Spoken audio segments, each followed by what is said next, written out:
আসসালামু আলাইকুম। আমরা চলে আসলাম সিলেট গোলাগঞ্জ।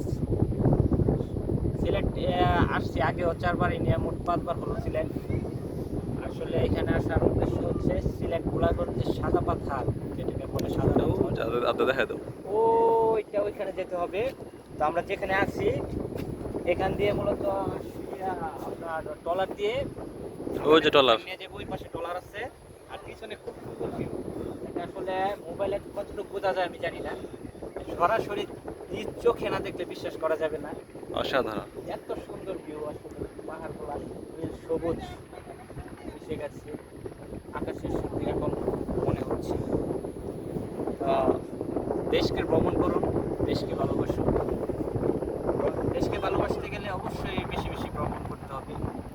হঠাৎ করে আসা, হয়তো অনেকের সাথে আসার ইচ্ছে ছিল, আসতে পারিনি। তো নেক্সট টাইম আবার সবাইকে নিয়ে আসবো। তো আমরা এখন যে সীমানাটায় আছি সেটা ইন্ডিয়া, আমাদের এখান থেকে খুব কাছাকাছি। আমরা যে গোলাগঞ্জ যে পাথর, সাদা পাথর, ওখানে আমরা গিয়ে আপনাদেরকে পরবর্তী ভিডিওতে আপনাদের সাথে সংযুক্ত হব। মাঝখান দিয়ে অনেক দিন আমরা ভিডিওতে আসতে পারিনি, রমজান মাস গেছে তার জন্য। তো আমরা দেখতে থাকুন, আমাদের সাথে থাকুন, সিলেটের সৌন্দর্য আপনাদেরকে দেখাবো।